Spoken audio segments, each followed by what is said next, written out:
Welcome to the Terrible Podcast with your hosts from SteelersDepot.com, where you can find all your latest and greatest Steelers news. It's Dave Bryan and Alex Kozora, always lit, talking Steelers. And now, here's Dave and Alex.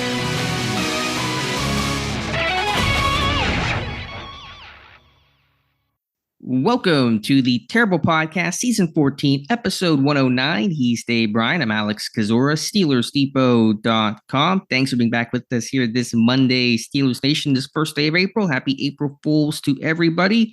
Dave, how you doing? Thanks for being with us today. Happy Monday. Happy Pirates 4-0. Who would have thought that? I think you got to go back to 21 years ago. Is that right? 2000 and what would that be?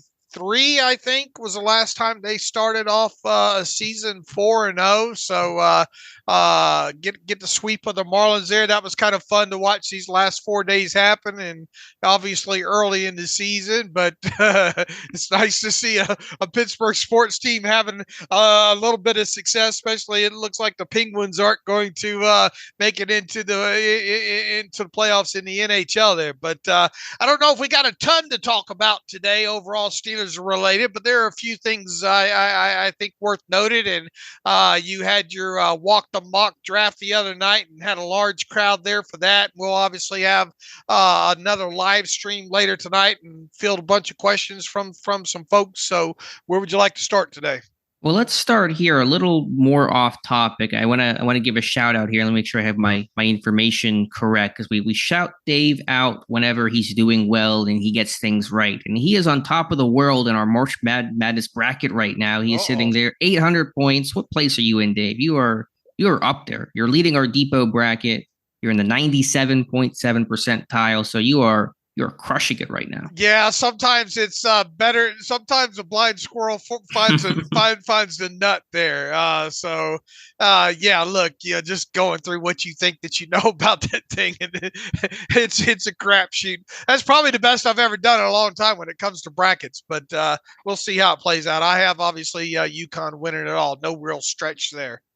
Yeah, March Madness Depot coming towards you guys here in the near future with Dave's predictions. And who is in last place? Your co-host, me. I am struggling. So we are at opposite ends, and you are on the better end than I. But yeah, Dave, let's get into not a ton of Steelers news here. I do want to start here with a story that we've talked about here, and obviously kind of adjacent related to Pittsburgh. But Cam Sutton turned himself into police. It looked like on Sunday, according to Hillsborough police, who sent out a video of Sutton turning himself in and, of course, being arrested on incident relating back to March 7th, was on the run from police, had a warrant out for his arrest, unsure of his status until Sunday. It's a domestic battery situation with strangulation, I think, are the charges. Don't know exactly things in terms of court date and when he'll enter a plea and all those kinds of matters. But Sutton has now turned himself in, so we are glad that he's safe and happy that the legal system can begin to proceed. Yeah, we'll see what happens there, obviously, and sort of follow along loosely. Yeah, so other news this weekend here, kind of taking it back towards more of a Pittsburgh slant. The Big 12 conference held their first ever conference-wide pro day, so it was not individual schools in the Big 12. It was one centralized location over a couple of days. We had mentioned the first day, which I believe took place on Thursday or Friday. The offensive lineman working out on Saturday, and the big name there for Pittsburgh's concern is Zach Frazier from West Virginia, coming off that broken leg. Was more limited in the process at the combine. He didn't test at the Senior Bowl, didn't participate fully because of the leg injury he suffered late in his Mountaineers career. He went through full testing at this pro day. It's hard to know because of the lack of advertising, and maybe I'm biased because I didn't like the idea to begin with in principle, but it just did not seem to be like a really well-received event where it didn't feel like there were a lot of big-name coaches and scouts there and not a lot of media attention.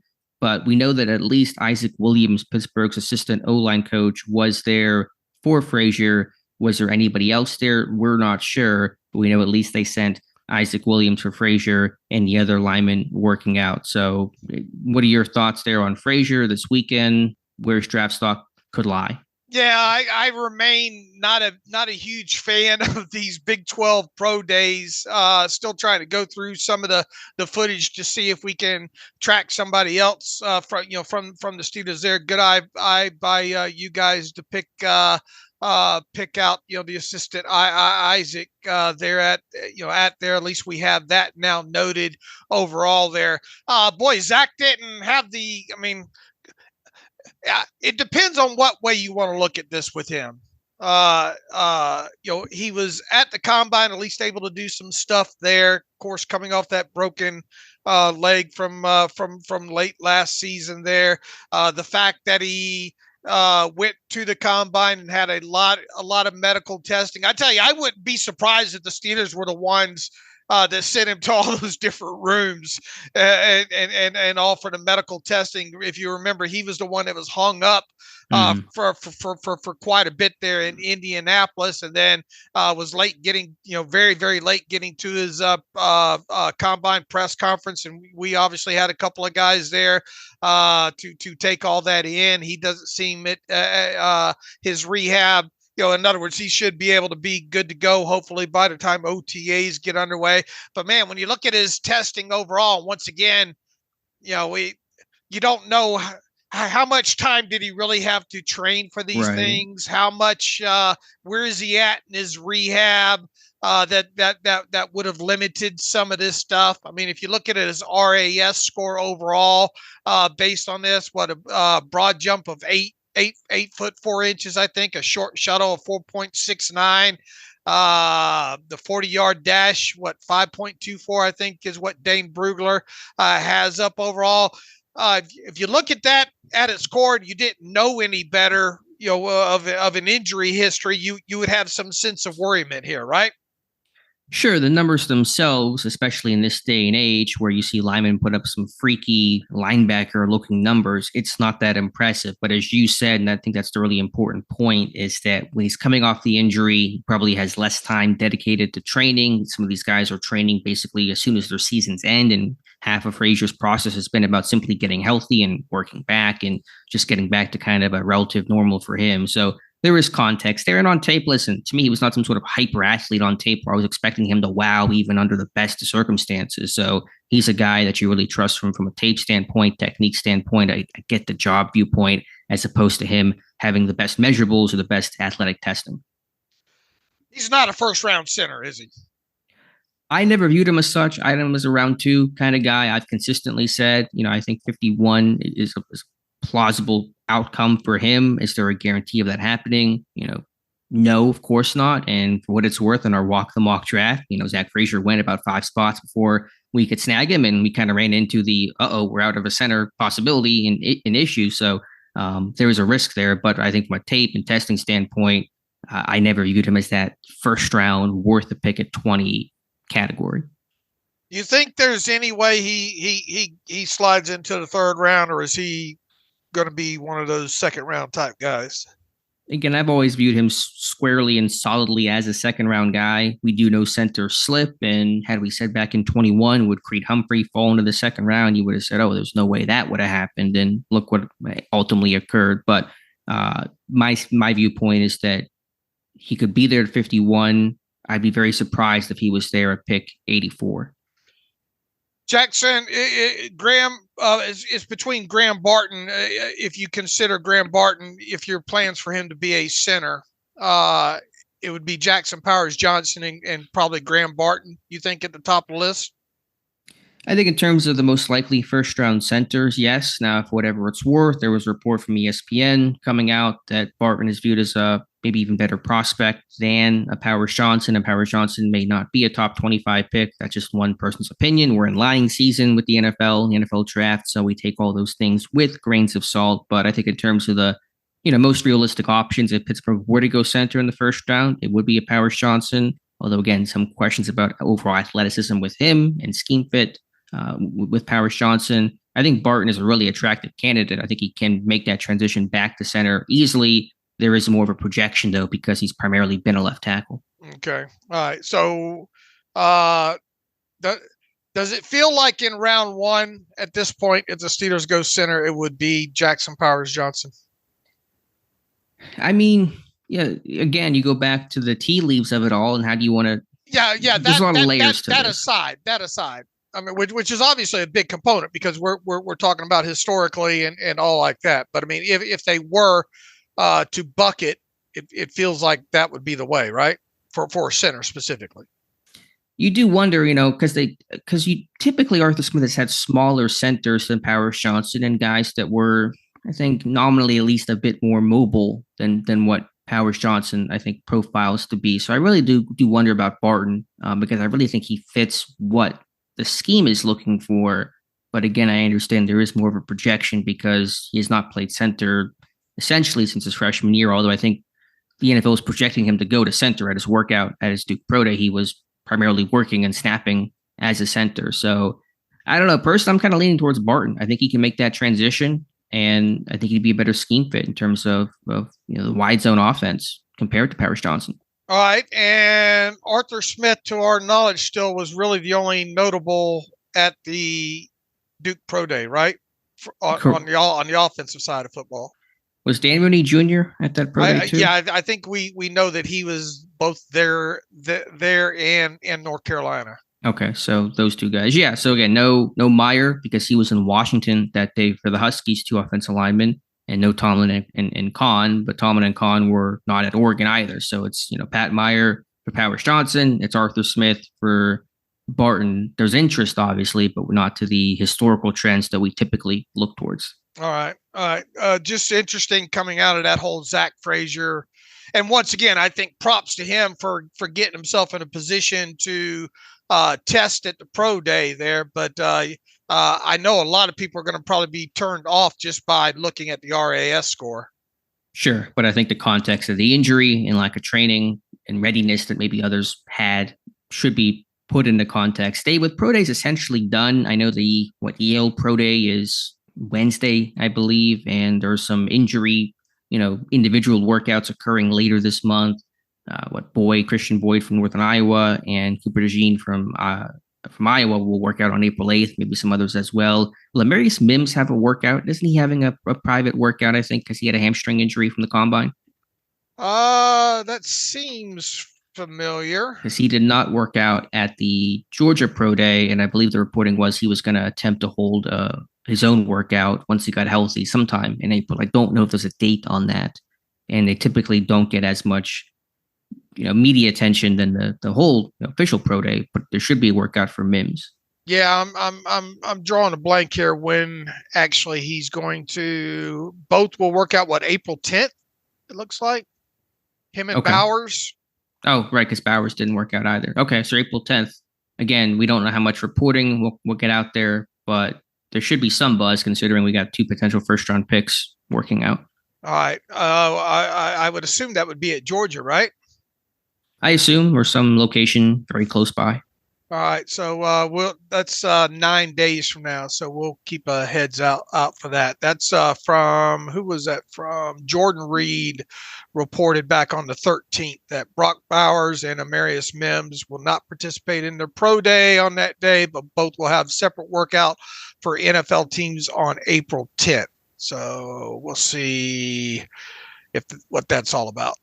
But putting all that aside, basically our pro day tracker is almost done. We'll go back through some of the schools that we're missing someone for and see if we can just happen to find somebody, some new information, new video that's come out. But I will say, Tomlin and Kahn only had 4 pro days that we know of, and we assume we didn't miss them anywhere because when they show up, it's easily visible and easily is reported. So that is a lower number than past years where it's typically in that 7 or so range.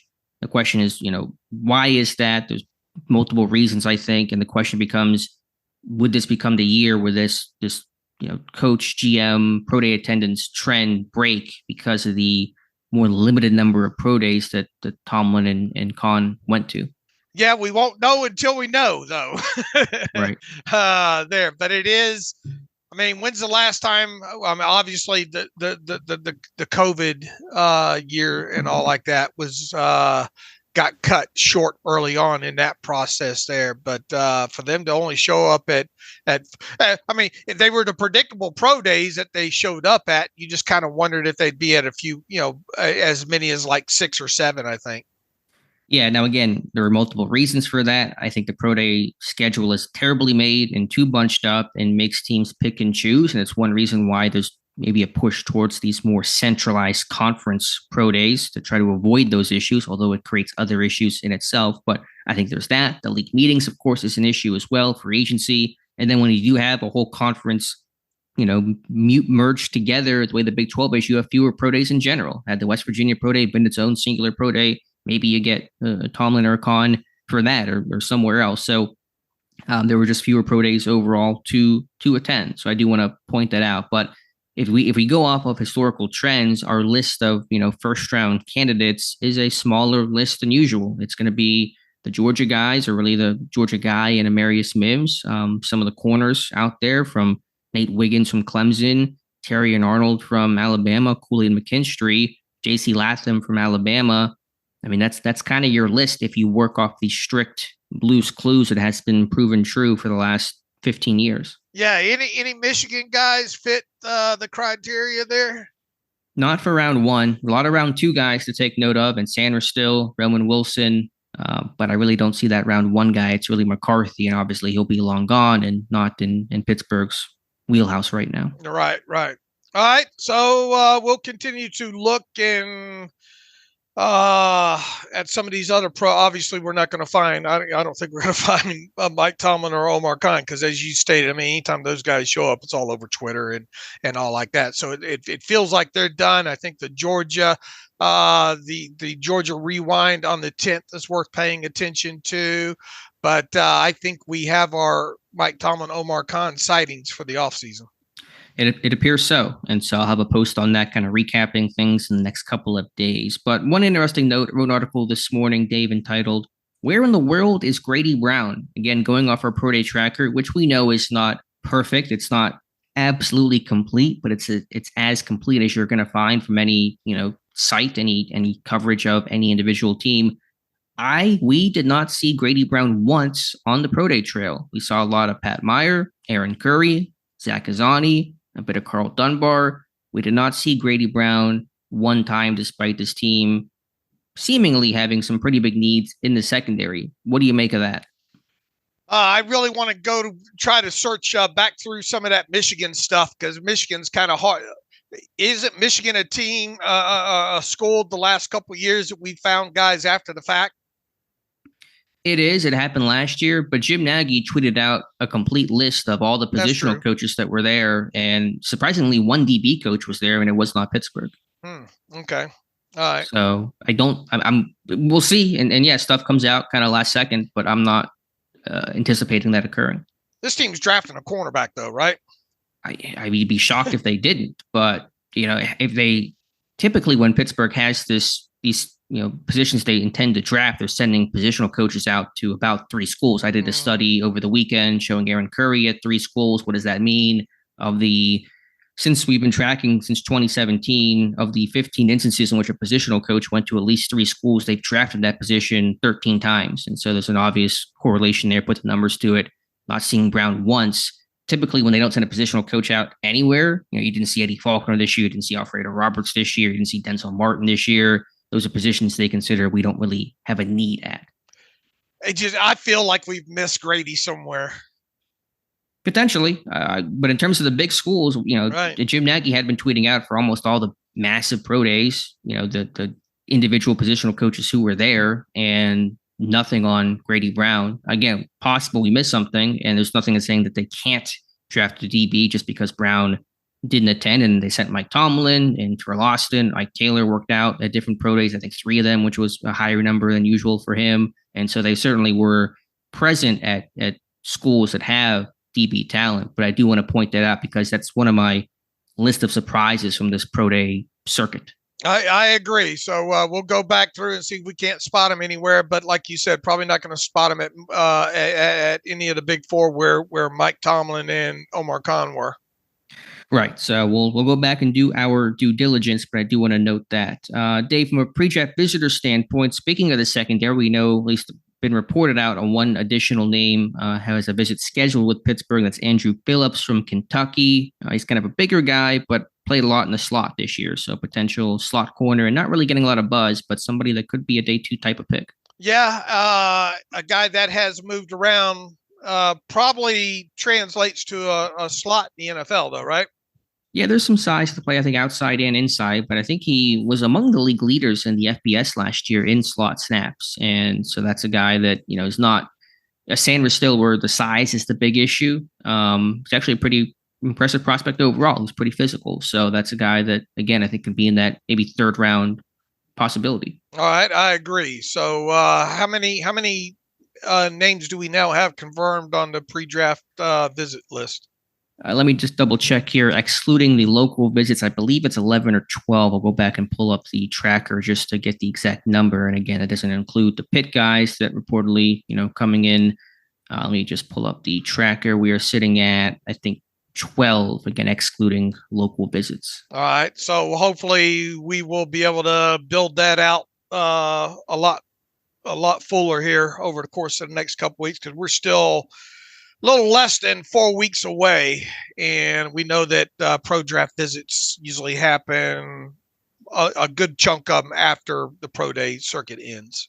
Sure. If you had to guess right now, it's a big question, ton of variables, but what position do you think Pittsburgh will target in the first round as things stand today? It feels like tackle, and it feels like we've said Marius Mims feels like the leader in the clubhouse at this point. But it really feels like tackle, and the wide. You can make you if you get away from the Tomlin and Khan portion of being at pro days, you would probably think wide receiver would rank up there, but man, tackle seems to be where it's at. Mims specifically, as we've said, it's hard to get away, especially when you see, when you think about the center position and how that normally gets pushed down. Man, it feels like it's got tackle written all over it.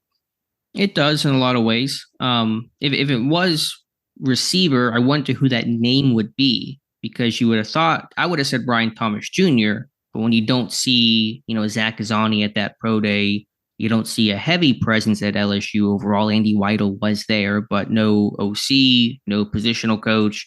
You wonder, okay, if it's not him, is it one of the Texas guys and AD Mitchell? Yeah, if there's any guy to buck, it feels like to buck the as far as the wide receiver position goes, to buck the Tomlin Khan at their pro day, it certainly would feel like maybe Mitchell might be the leader there.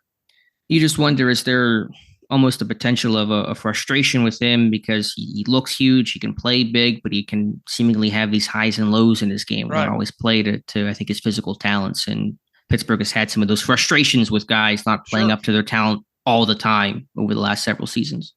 I would agree. But if you go, the question and kind of the conundrum, though, we kind of walked this out in our walk the mock draft. After that is to say all, but it was a cool exercise. Is that in our walk the mock, for those who didn't listen, spoilers, if you want to go back and watch, fast forward the next couple of minutes in this conversation. But we took Marius Mims in the first round, very conventional. Moved Broderick Jones over to left tackle, good pick overall. My goal was to go get a center in the second round. The centers had been falling. No center had been taken until number 26 overall with Powers Johnson. Thought, okay, I can get Graham Barton. I can get Zach Frazier. Tried to trade up, could not trade up. Frazier was gone. Barton was gone. And if that happens, you sit there and go, okay, who the heck is our center for 2024? So putting my exercise aside, if Pittsburgh bypasses center in round one, they're at risk of the board breaking poorly for them ahead of 51. And it goes back to the question of, okay, if you lose out on a Frazier, a Barton, a Powers Johnson, who in the world is your center for week one in 2024?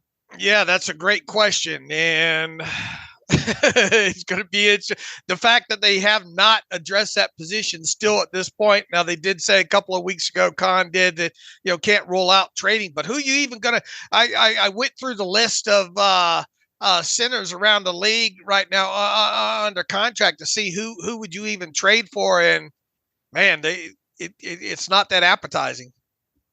What was the best name of apparently a bad bunch that would make some level of sense? Oh, let me look back here real quick. I mean, there was just nothing I'm gonna have to look at the contracts table again and pull this back up. I think someone mentioned a Ricky Stromberg from up there in Washington. I don't know what the feasibility of that is, but that's one name that's been, I think, kicked around a time or two. Just speculation, not reporting. Just I think us, even our own Discord chat, kind of talking a little bit. And wasn't he just a draft pick a year ago? Yeah, they signed Biedesh though, right? And so that's, I guess, is kind of the rationale of why they may move on, or theoretically may move on. But it's hard to find good offensive linemen, and the ones that are out there aren't cheap. Teams want to keep them. They want to hold on to those priority premier positions and keep their depth, as opposed to giving it away for a day 3 draft pick. I mean, obviously, you're not going to go out. You wouldn't think they would go out and trade for somebody with a high, salary, right? I mean, if they couldn't get a starter, then I guess there's nothing that really prevents them from doing that, aside from just general, salary cap ramifications. Right. But they would have the space to do that. So if hypothetically you go through the draft and you get nothing, why would you not go target somebody then? I guess from a higher contract. And then there is who is the injured Dolphins center that everybody's waiting on? Is that Connor? Connor Williams, yes. Yeah. So, but I mean, it feels like he's got a lot of rehab to go. Still on him. Right. Like, is he ready for spring ball? Doesn't sound like it. So you're behind. Is he ready for training camp? You're not sure of. And so if he's your guy, you really don't know how quickly you can get him into this new offense with a new quarterback. It's a lot of new that you're kind of waiting on. I mean, when you go through this list, Alex, of centers and, ones that you could think have the potential of being traded, I mean, it's yuck. Any names at all you could just even throw out there? Is there anybody that you've even said that's not good, but it's a plausible thought? What about Drew Dahlman? From Atlanta, from the Arthur Smith connection. Right. Yeah, I don't know what they have behind. They lost Tennessee to Philadelphia, but that's a guy that obviously the Falcons were high on. What about the Notre Dame kid that Patterson? Went to the Buccaneers and played some guard. Oh, Hainsey. Yeah, Hainsey. Yeah, I don't know. Again, if Tampa Bay wasn't Hainsey starting for them last year? Seems like it. Or was he kind of injury replacement? I don't know in terms of the depth chart for them and what they've all added. Was he playing true center too for them too? Or was he playing more guard? I don't know what he was doing for them last year. I'm going to have to look at that. They had some injuries. Was it Ryan Jensen had gotten hurt? And so I think that pushed Hainsey into action his rookie year. Let's see. Last year, Hainsey logged well over 1,000 snaps, 1,200 snaps at center. Okay. I mean, it's either starter, though. If he's their starter, right, then I don't think they're going to give him up. Right. But I'm reaching here. Sure. No, understood. But I think it highlights the concern. Okay, if Pittsburgh does not go center in round 1, then you better get a center in round 2. And the concern overall, as we're kind of dancing around, is Pittsburgh is putting themselves into this box of, we have to either take a center in the first round, and that's got to be our guy, or we got to do something maybe desperate in the second round to trade up or find a way to not lose out on these top 3 or 4 options at center. Surely they don't view Herbig as a break. I mean, they do, obviously. They do. As a break glass. Okay. He doesn't have the snaps there, and you would have, if you come out, in other words, if you don't trade for one and you don't come out of the draft for one, then when you get into OTAs, man, you got to start getting him a lot of work, Yeah, he basically becomes a full-time center as opposed to a guard. He'll be in the mix. I'm confident he'll take center reps in camp. As a starter, if that's your plan, I mean, that's a really poorly thought out plan in an offseason where you've had plenty of time to consider your alternatives. I mean, they released Mason Cole weeks ahead of free agency. And if that's your best option, what you come up with, he's done a really poor job of managing an important and critical position. Yeah, you almost wonder if they get past the draft and all like that, and things don't get better, Mason Cole might be invited back, Yeah, you can't rule that out. Just like Patrick Peterson, I think in the secondary, if you don't get a slot corner, is in a similar bucket. But again, if that's your plan, you've had a really poor plan. All right. Well, hopefully this thing will get a little bit more clarity here in the next 3 weeks before the draft when it comes to the center position, them doing at least something there. But it is going to be interesting to watch, how far the center position, Graham Barton's going to be one of the more intriguing talks, I think, moving forward here ahead of the draft. Sure, a question of exactly where does he play and where does he go are kind of your questions. There were some comparisons to a Peter Skoronsky last year, a bit undersized, college left tackle. Skoronsky still went, 11th overall, kicked inside to play left guard. Barton, again, I think has been getting looked at center more than he has been guard overall. But you do wonder, is that a sleeper name at 20? My point, I guess I'm trying to make is if Pittsburgh passes on center in round 1, then I think you really have to make a move up in round 2 to go get a guy, whether that's Frazier or Barton or somebody that slips, whoever the case is. I think trying to just sit there and wait and hope the board comes to you at 51 is a really dicey proposition, just because if it doesn't work out your way, you're in a really tough spot. Yep, I would agree. So that'll be one of the most intriguing things. If it's not center in round 1, what does this team do on round 2? If that requires trading more draft capital, then maybe so be it. But you also have a bunch of other draft needs to fill. And if you're trading away more capital to do that, that's one less pick you have to fill, a need at slot corner, receiver, D-line, etc. So again, a lot of layers to this onion. Real quick, reviewing the Graham Barton snaps last year at Duke. Left tackle was where he predominantly played 492 snaps. What did he miss games with? Do you remember? I can check. I don't remember for sure, but 2022, mostly left tackle, 825 snaps there. 2021 for Barton, mainly left tackle again, 747 snaps there. And then 2020 center, 430 snaps in 6 games. Yeah, again, really played center his freshman year and moved to left tackle and played there the rest of the way. I don't know exactly on Barton. He missed the end of the year, couldn't participate in the Senior Bowl because of an injury. I'm not seeing exactly what that injury was, but there was something late in the season that hindered him throughout, November, December, January. Okay. All right. Yeah, look, I mean, we've all been concerned about the center position for some time now, Sure. It looks like lower body. We're getting the hockey term. I'm reading one article here on Barton, but he worked out at his pro day, obviously. So I think health is, he's in a good place right now. All right, Dave, you did some studies over the weekend on Justin Fields, on Russell Wilson, doing some of the contextualization on them. Just kind of walk through what you were looking at, why you were looking at it, and what the conclusions were.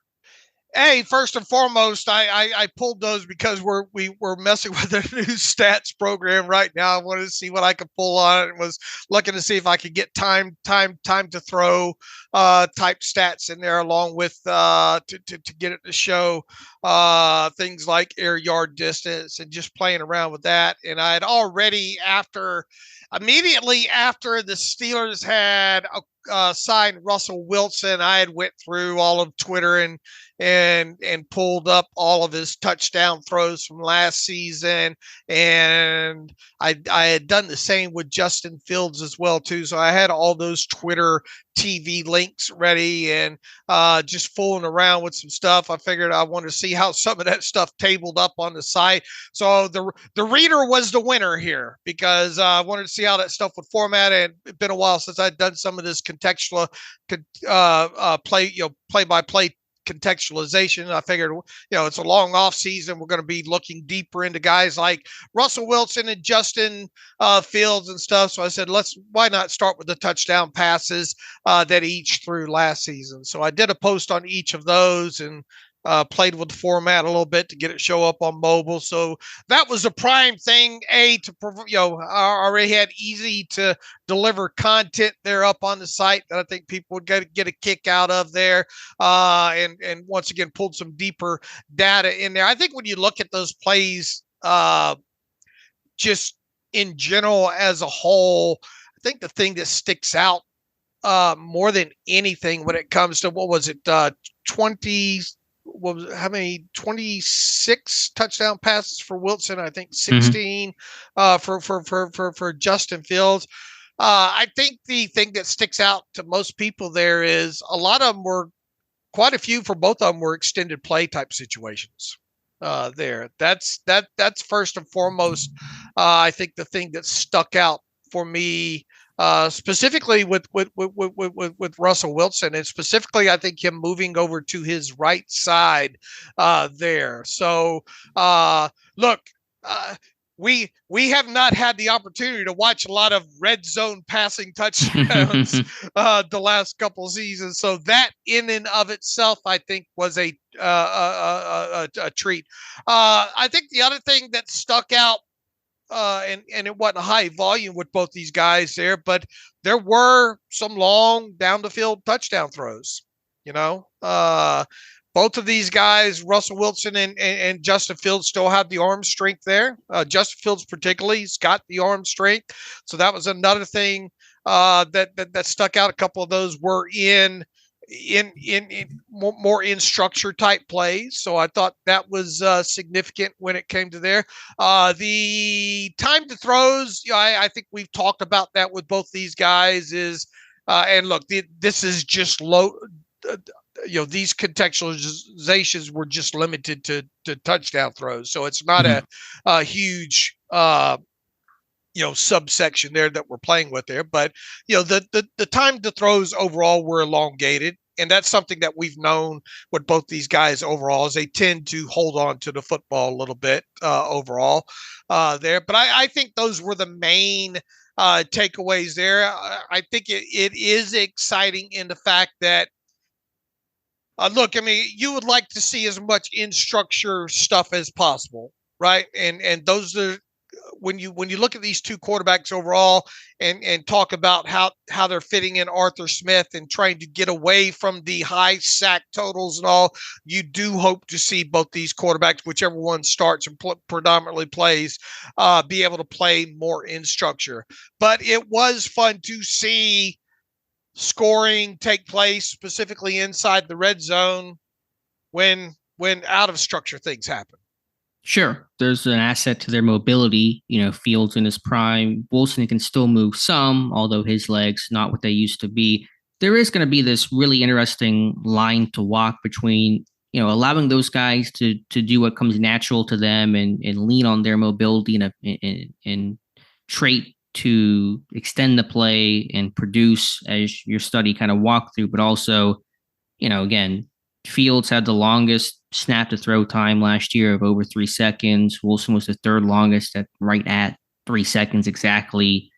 You can't have that happen again in 2024, at least not without the negative consequences of pressures and sacks that come along with that. So how can you walk this line between allowing those guys to play free and play like themselves and the players they've been throughout their entire careers, but also mitigate that and play a bit more in structure and get the ball out quicker? I know Fields has worked on his release some videos of that, and he's kind of been doing that, I think, throughout the offseason. But trying to balance those things will be one of the most important things that Mike Tomlin, Arthur Smith, Tom Arth will be working on this year. Yeah, look, and that's what we said right after, specifically after Wilson was signed. And then, once the Justin Fields edition happened, there is the onus is going to be on this coaching staff and this offense in general.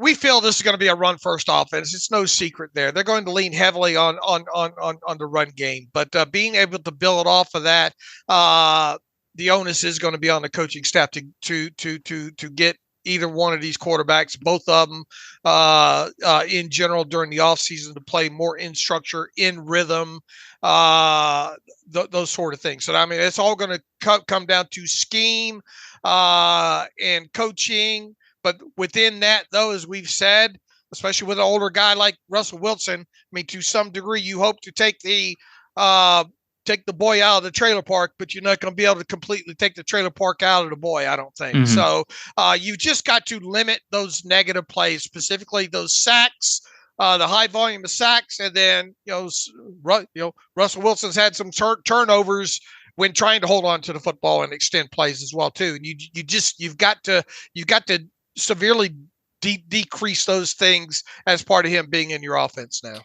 Sure, I agree. But the question is, how do you do that without also making, because what happened, I think, in Chicago, either last year or 2 years ago, you heard the comment from Fields that kind of went semi-viral of it. He felt robotic in Luke Getsy's offense, not able to kind of play like he was comfortable and used to playing. And, again, you want to reduce those negative plays and outcomes, but you also want those guys to do what they've done and what kind of comes natural to them. And whenever it works in really exciting and productive, outcomes in terms of yards and points and touchdowns. So I don't know what the best way to balance that will be. It'll probably be some trial and error and kind of working through it continually throughout the season. Well, I think when you go back to that coaching clinic on Arthur Smith, things that we've already highlighted already, both these guys have shown that they can do play action. So obviously, if you're having a good run game, you would hope to see more under center stuff, more play action to to be kind of on rhythm,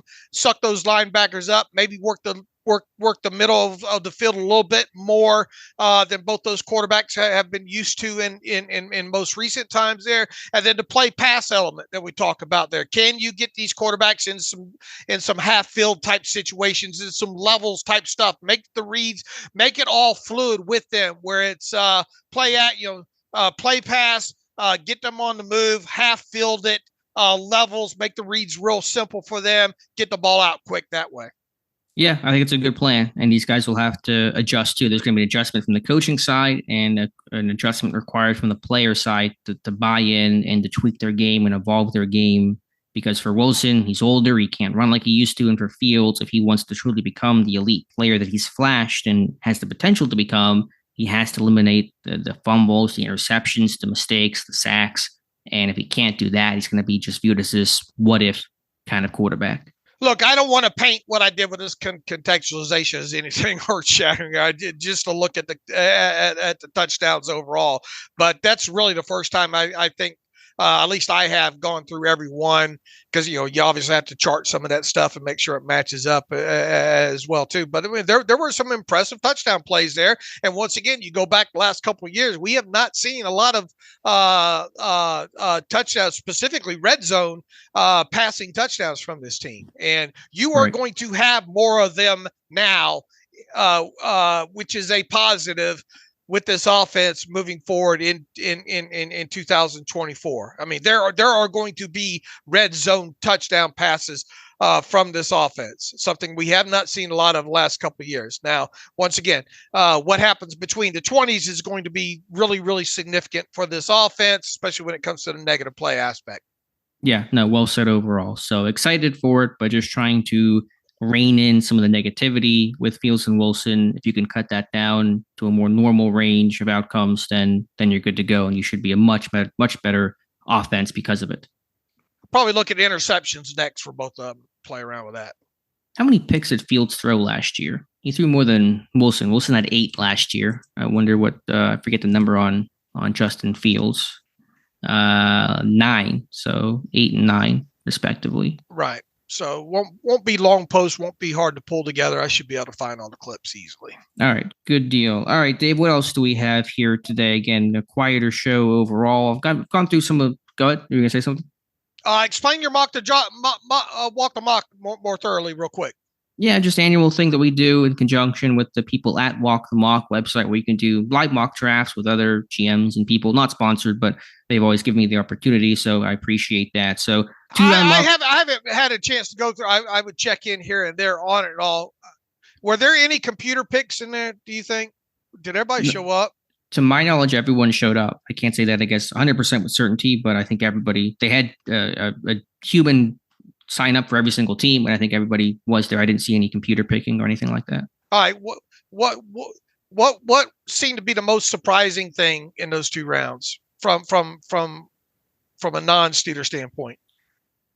Drake May went first overall over Caleb Williams to Chicago, right. So that was surprising. There were a lot of trades, which was interesting to do because we only did a 2-round mock draft because 3 rounds at 2 minutes per pick would take forever, would take 4 hours to do. And so the creators only wanted to do a 2-round mock draft, but there were more trades, which is kind of tough to do when you're trading like a 3rd-round pick that means nothing for the purpose of the mock because you don't actually get to draft in the 3rd round. I don't know if there was any one surprise that in the sense of didn't expect it besides the Williams thing, but there were some interesting trends. I think 9 of the first 10 picks were on offense in this top 10 of this mock draft. And that's probably reflective of how things will go in the real thing later this month. It's an offensive heavy draft. You saw a lot of runs at receiver early. I think in the mid to late first round, at one point, there was a run on wide receiver where 4 straight receivers went off the board and somebody traded up to go get one of those final top receivers. I think it was Keon Coleman from Florida State. So you saw a big run there. The centers fell. The first center did not go. And I call centers as Barton, Powers Johnson, and Frazier. Powers Johnson was the first center off the board at 26 at Tampa Bay. Again, Pittsburgh did Amarius Mims at pick number 20. And then Barton went, I think, early second round. And then Zach Frazier went to the Raiders at 44 or 45, right ahead of us. I tried to trade up and could not. So you saw the centers fall, but then they went pretty quickly from about 26 to 45. And that's a trend. Did the team that what team drafted Barton? I do not remember. I forget. Did the Ravens? I think it was the Ravens, actually. Oh, okay. So they would probably, obviously with Linderbaum there, yeah. Yeah, with Linderbaum there, that makes you think they viewed him as a tackle then. I guess, yeah. It felt very classic Ravens where they took all of the players I wanted to take. Like it was very real, true to life there. It was interesting. Yeah, I think Baltimore actually ended up taking Barton despite not having a need at center. Interesting. So overall, it was fun. But yeah, we took Amarius Mims in the first round and then Malachi Corley in the second round, the receiver from Western Kentucky. So we were offense heavy in the 2 rounds that we drafted. All right, are they going to be doing another one or no? Not official. I told the stream we'll do one more, and hopefully, because you can do them whenever with different people, and there are always kind of different rooms you can go in and enter, like a fantasy football draft. And so we'll do one more and do a 3-round mock draft, because without the whole totality of round 1 and rounds 2 and 3, you kind of don't get to see the whole picture of how your draft looks. And so I'll do one more stream before the draft, which will hopefully feature the first 3 rounds to get our 2 third-round picks in there too. All right, let's see what else we got to talk about here.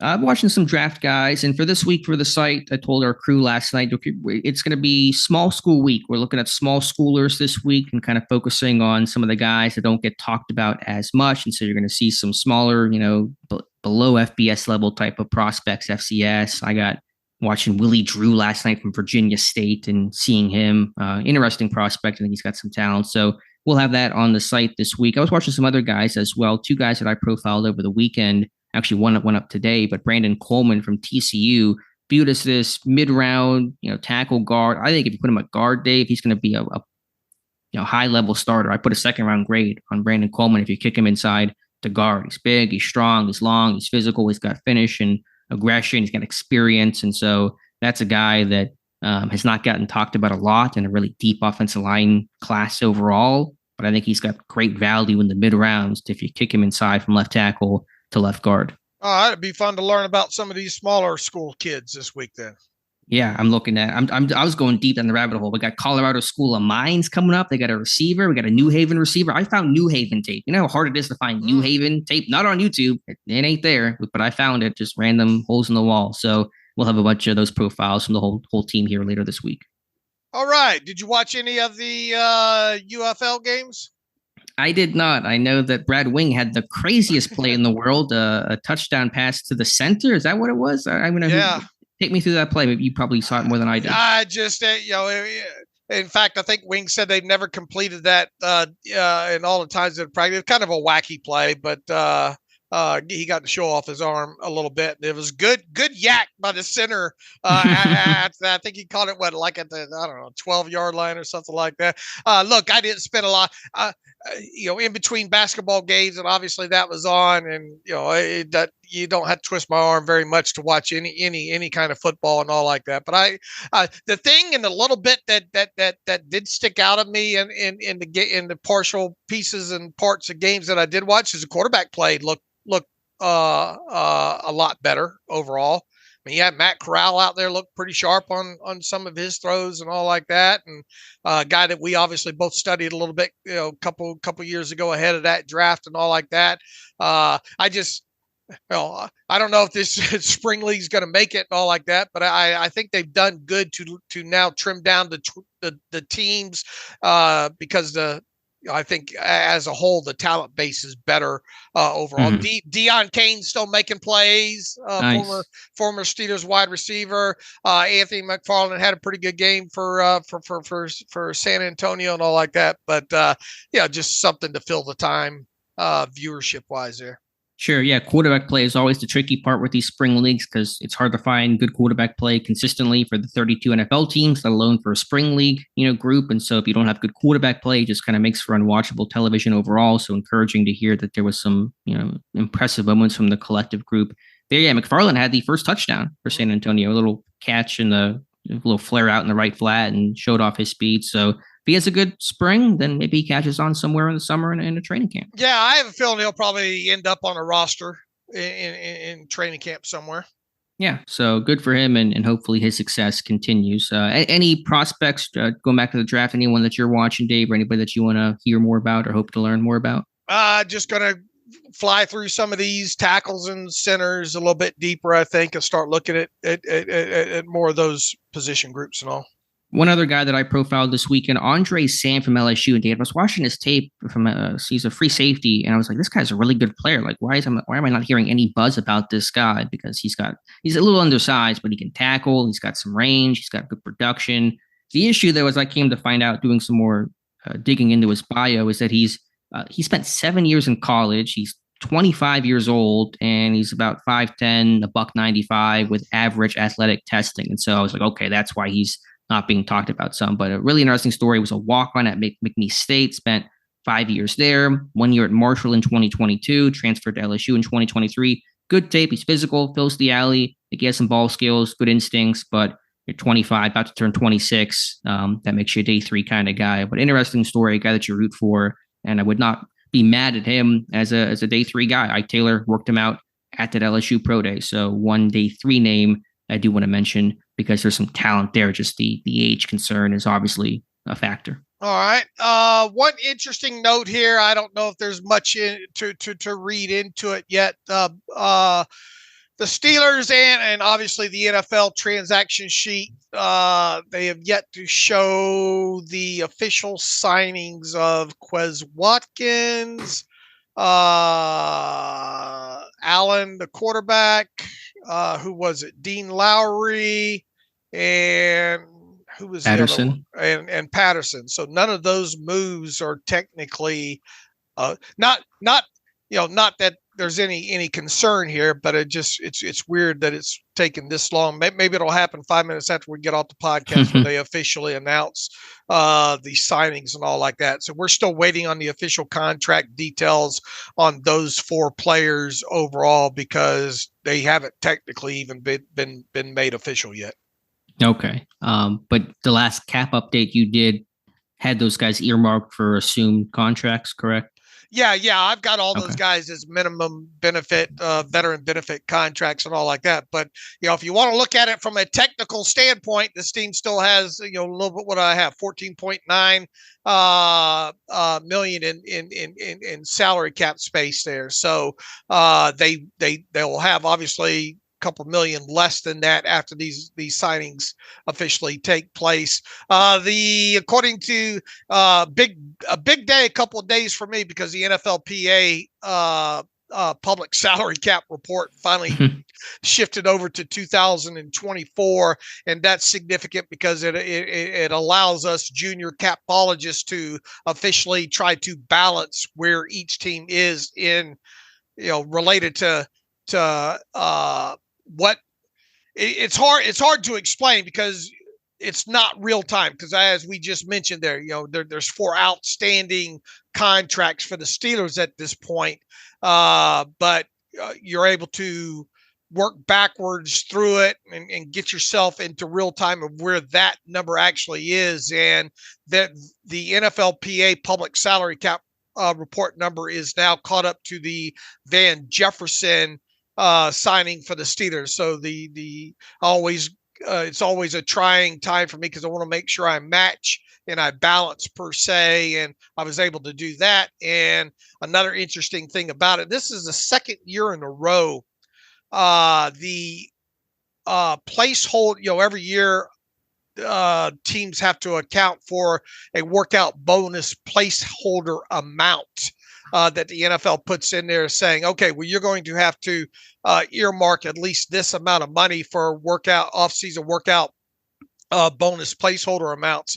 Well, last year, they never even I don't think they even instituted that number in there, and then if it officially didn't hit until they actually had the true off-season. Anyway, that they have yet to put into the official numbers to work out bonus placeholder amount numbers. So I find that quite curious. Maybe they're not doing that anymore about holding teams to putting that number into place. I mean, we're talking less than $1 million, but anyway, they're not accounting for the workout bonus placeholder amount yet on the sheet. So just something. Okay.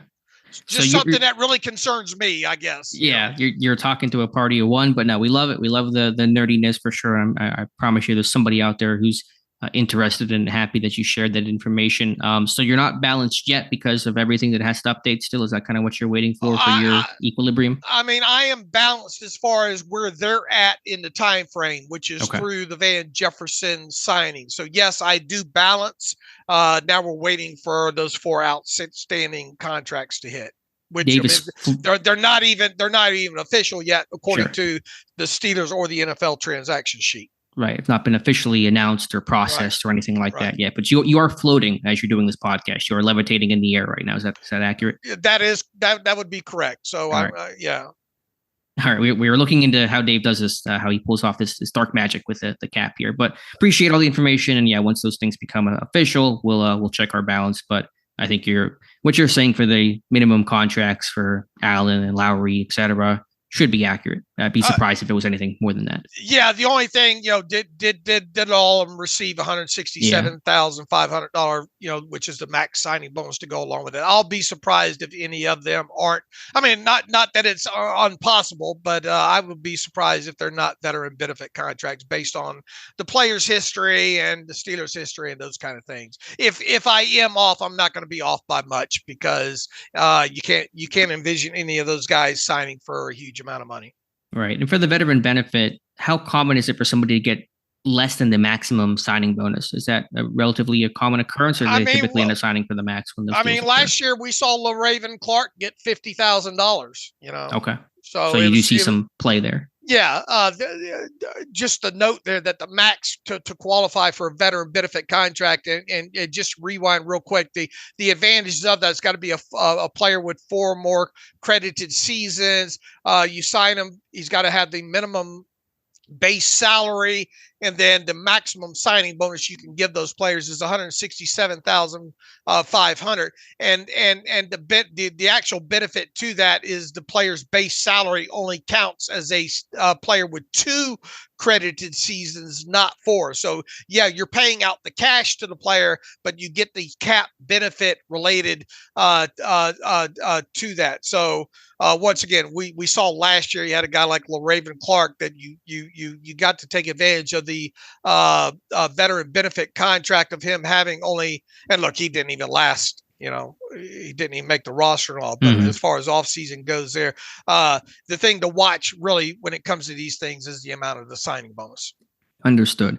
Do you expect any more free agent moves before the draft? I know it's always possible, always impossible to predict. Yeah. They got to get a center, and they got to get in some way, shape, or form. It feels like they got to get a center and another wide receiver. I don't know what receiver you target though at this point. I think the names are off the board. I think you've gotten your kind of backup and depth guys, but you go draft somebody, get a starter. I don't know. I think Michael Gallup's a name that's being thrown around out there. Yeah, I mean that's just idle speculation. Yeah. It's not reporting, right? It's just some guy just saying. Like what does a Gallup do for? Is he going to be your starter? I mean, I don't think so. Is he going to be a backup and special teamer? I mean.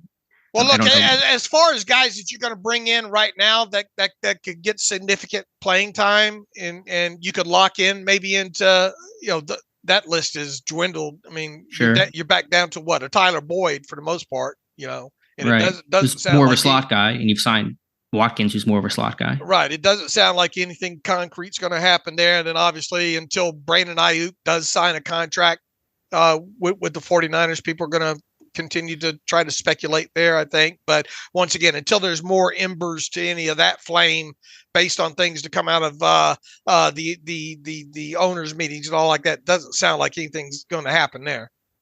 And then when it comes to center, yeah, it's certainly possible. And I thought it would have happened by now, to be honest with you. But maybe that is a post-draft thing. We just, some of these, because at some point, these free agents sit there and say, I'm going to wait till after the draft and just see what happens there and wait until I know exactly how rosters look instead of assigning for a team 2 days before the draft and they go draft a center in the first round and the roster complexion looks different. So if you're a veteran, I think even Patrick Peterson talked about that. Like, I'm going to wait until post-draft and just kind of see where things stand to make the best decision, the most informed decision as possible, instead of kind of doing it before the draft, because financially things aren't going to change that much. And so I'll just kind of, wait it out. I am, and I said this the other day on the podcast, I am a little surprised that they haven't spent a little bit more in cash right now as a team. I mean, even backing it up from the day after the Super Bowl and on. If you look back historically to last year, now look, you've had a lot of movement. You've freed up a lot of cash this offseason, right? I mean, even going back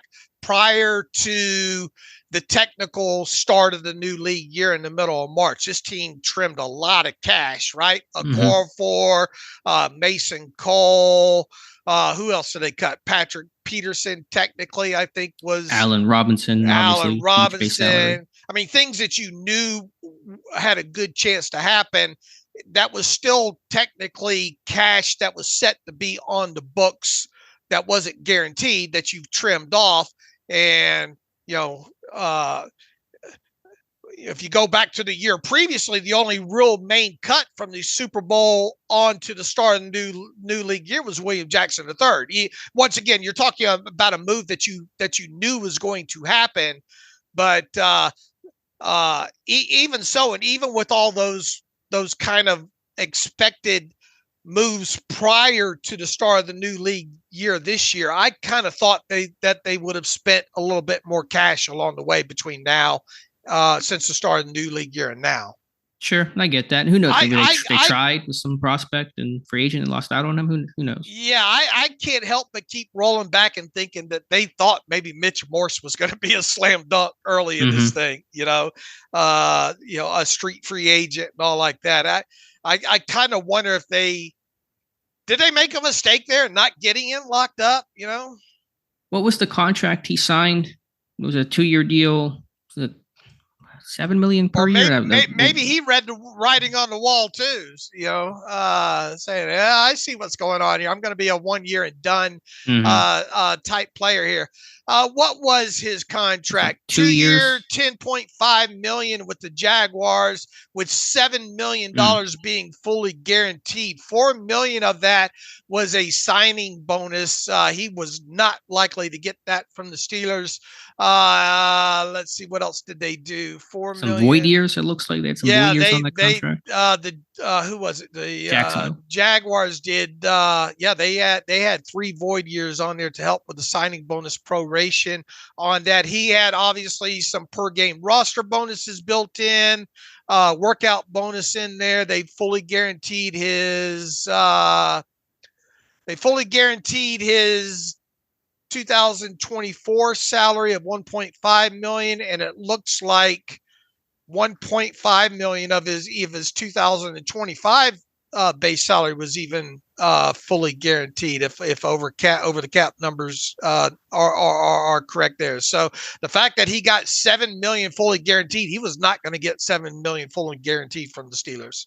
Yeah, I understood why they passed on him, because their intention is to draft a center, and they wanted probably someone a bit lower level or cheaper to justify him potentially becoming a backup. But obviously, I think they've not done well to find somebody at center, and really have kind of put themselves in a corner going into the draft. Yeah, and look, I mean, obviously with his age, and they probably thought they'd get him in that door early there, and didn't realize there maybe be another team or two out there with a higher priority on him.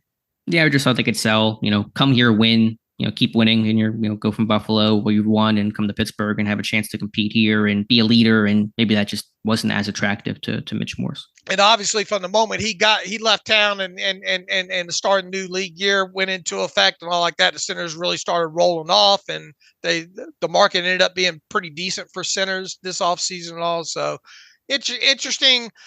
Look, we'll judge this thing after the fact. I mean, let's get through the draft, through the rest of the through free agency, see how it looks and all. But without a doubt, center is a gaping hole on this roster right now. Yeah, and again, they can fill that easily. They could go draft a center in round 1, and there's your guy, and you clap your hands and you hope that guy works, of course. But you filled that void there. But it does come at a cost at other positions that this team will have to ignore to draft a center within their top 2 picks. All right, shall we get to?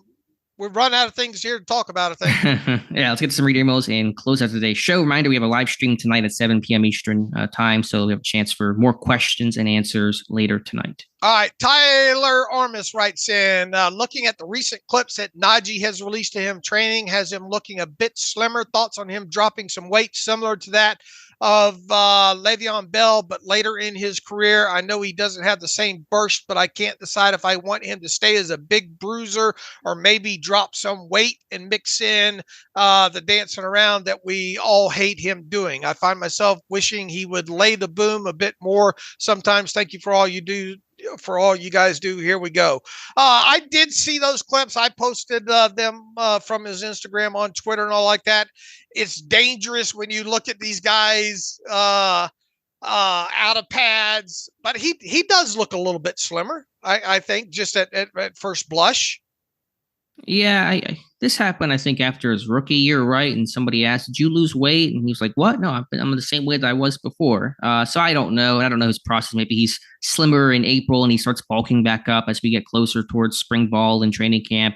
I don't know for sure, but he's obviously working hard. And if he wants to lose a little weight, then I'm good with that because I think he wants to probably produce some more explosive plays. That's why Bell dropped weight, James Conner dropped weight, and so it's a typical process. A lot of bigger running backs go through. So I don't want to speculate. You're not in pads. It's different. Usually you're used to seeing him all, suited up, obviously. So I don't know for sure, but he looks good. He's working hard. So I'm happy. Yeah. I mean, it looks to be in fine shape. And, if he has dropped a little bit of weight, maybe that'll help. If they run more outside zone, maybe get out there and turn it up and, get a few more explosive plays that way. Look, and I've said this about him since Najee came out. Obviously the explosive plays, the percentage wasn't there in college, and normally you see that stuff kind of carry over to the NFL. I thought he did a really good job of producing the explosive plays that he produced last season. So that was a nice surprise overall. Now, is that kind of going to be his ceiling? Right now, what we saw as far as explosive plays last year, look, if he can duplicate what he had in explosive runs last year, but still have the key thing that you want to see with these running backs overall is where are the 6, 7, 8, 9 yard run plays at, Sure. And Harris, I think, is very good at that. You saw fewer negative runs last year, benefiting from the offensive line, improving, of course. I mean, again, the crazy stat is that Harris was, 4th or 5th in the NFL in runs of 20-plus yards last year, but his longest run was 25 yards. And so it was very confined to that, small area of 20 to 25. Can you find a way to get 30-plus? And again, that's based on other factors. It's based on receiver blocking and, tight end blocking and those types of things as well to help you turn those good runs to become great runs. It's not just on the running back, but, if Harris feels like he wants to gain some burst, extra speed in the open field, there's an obvious benefit to that. All right. Billy Key writes in, "Hey guys, love the podcast and the site. Literally check it 20 times a day this time of year for Steelers updates. I was wondering how to submit questions for Alex's mailbag." Billy, I think Alex does that every Thursday on the site. At what time do you usually have that? It is 2:30 p.m. Eastern time. So that is live typically. And so you can come on 2:30 around there Thursday, put a comment in the in the post and I'll answer it. If you can't do it live, if you want to send me, preferably probably on Twitter, if you want to at me and send a question, hopefully I'll see it. If I do, I'll answer it there too. But typically the way it works is once it goes up on the site, I'll answer the questions that appear in the comment section on that post. So try to do it live and post around then, and I'll go ahead and answer it. That's the best way to try for me to see it and for you to reach me. And Billy, I don't know if you are going to hear this in time, but every other Monday evening at 7 Eastern time on Alex's YouTube channel, we do a live stream Q&A with listeners. So we invite you. I don't know if you have time to check that out, but that's also an option to get some questions answered that way. Let's see. I think we have got through everything that we need to get through in the email machine here. All right. So we'll come back on Wednesday. I should have my next and newest mock draft by at least the Wednesday show, either for Tuesday or Wednesday. So we'll have, if nothing else, that to discuss. Yeah, we're in that little bit of that lull area right now, coming out of the bulk of free agency and pro days. So feel free to get those questions. Now's a perfect time to load up on the Terrible Podcast questions and all like that. Once again, we'll be back at it again tonight for the live stream, and then the next scheduled podcast will be on Wednesday. Let's see. You can follow me on Twitter/X at Steelers Depot. Follow Alex at Alex_Kozora. Follow the show at Terrible Podcast. Email the show, theterriblepodcast@gmail.com. If you like what we do and want to donate to the cause, SteelersDepot.com. Hit the donate button up right, navigational bar. Also, if you like an ad-free version of the site, SteelersDepot.com. Hit the ad-free button up right, navigational bar, and follow the directions that way. Here's something real quick. If you sign up for the ad-free version, you have to create yourself a username and a password, and you have to log in to the site, and there's a login up top there.